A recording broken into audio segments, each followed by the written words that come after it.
I mean, Chris Jones is a great player, man. Excellent player. I mean, his tape speaks for himself. But the situation is what it is right now. We're excited to see the young guys come in and put on some tape, and it's a great opportunity for those guys to go and show what they got. Have you had a chance to talk to Chris lately? Nah, man. He's a professional. Let him do his thing. I'm focused on the guys here, taking care of the DB room, making sure that our young guys are ready to play. Speaking of young guys, you've been there obviously since OTAs. What are you seeing day one, veterans with the rookies, and you're seeing together? Yeah, I mean, I'm going to start with the second-year players. Start with my partner in crime, Brian Cook. I mean, the guy is a baller, very cerebral player. Probably the loudest communicator on the defense out of the DBs, and you love to have that a vocal guy who's confident in the back end.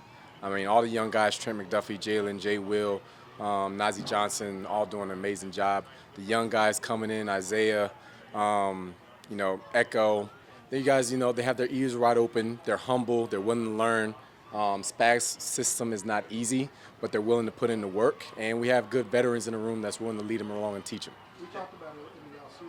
What are you all doing as a core group to kind of bring them in and mentor them? Oh yeah, we keep it fun. We went bowling earlier this off season. We also went to just do a couple other group activities, hang out at the house. I got a pool table that nobody's been able to knock me off the top from. So just fun things like that. Reid, you talk about the young guys. What about the veterans? Mike Yeah. Edwards. He's a guy that's been around the league a little bit. What does he bring to this defense? I mean, just again, veteran experience, a guy who's willing to learn. This playbook isn't easy, but he's run a lot of similar concepts in his career already. Guy has great ball skills. Following along that lead, L'Jarius Sneed, man, the guy, you're going to have to bring the Bring Chucks out for him too eventually because, he's a hell of a player. And you could put him on any number one throughout the league, and he holds it on. Justin, speaking of veterans, you yourself, you talked about how confident you are coming in year two in this defense and that you deserve some respect as one of the top six in the league. Just how confident do you feel in just stepping out on training camp? Man, extremely confident. I've been working heavy all off season. I was right here working every day. I didn't realize that I put on 10 pounds of muscle, but I did. I'm like 217, about 5% body fat, but I don't feel like it. I still feel like I'm 205. I was working like Keanu Reeves, and John Wick, just assassin mentality. But I feel really good out here. I'm confident in that I know the playbook inside and out, and I'm not out there thinking, I'm just out there playing.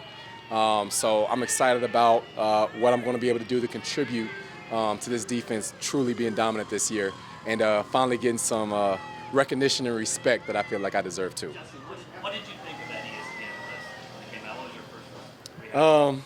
First reaction is the opinions of people that don't matter should not matter, so don't let it sit on me too much. But at a certain point too, I'm a guy that I like to work hard, I like to be humble. But there's a little bit of it too that's like in today's game you have to advertise for yourself a little bit. So I feel like I have to put the message out there so people will pay attention because the tape doesn't lie. And when you turn on my tape, you're going to see exactly where I belong. Is it motivation? Absolutely. It's never hard to motivate me because I take every little thing and I use it as, a fire to light me up. Yeah. How about the crowd today, how that affected you and your teammates having all these guys? Oh, we love having them there, man.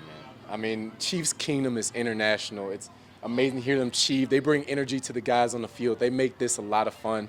Otherwise, Andy Reid's camps are no joke.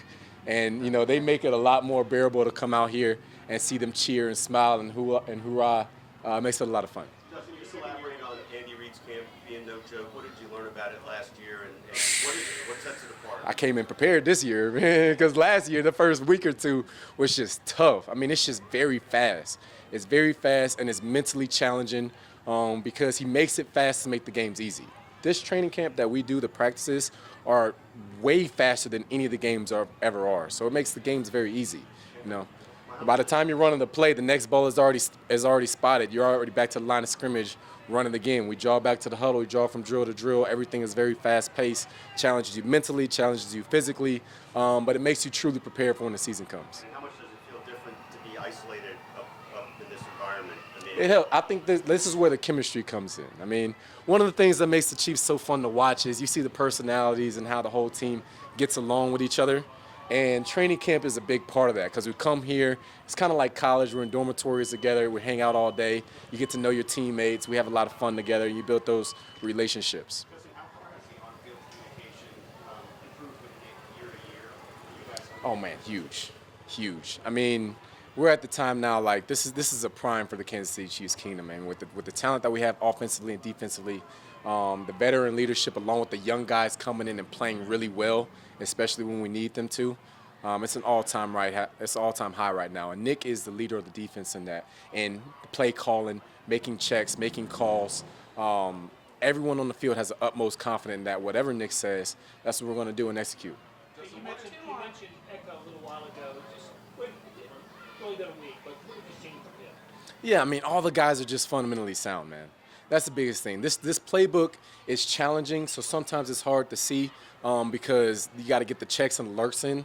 But just physical attributes that he possesses along with the other rookies, he has the things that you can't coach: size, speed, hunger, well-conditioned. He runs, so that's what's most important right now. And then everything else is going to keep coming along with it. Justin, what is your favorite memory or moment from being at camp last year? Favorite memory moment from camp last year? Probably when it broke and I got to go home. But it's fun, playing chess with the guys. I got to have a couple chess partners with Joe Thurney, and I played Coach G from last year. And we got a champion in the room in Drew that as soon as I'm done with this, I'm going to go find him and challenge him and see if I can take the belt. But I like having fun with the guys. Thank you guys. Yeah, Thanks, appreciate Justin. y'all.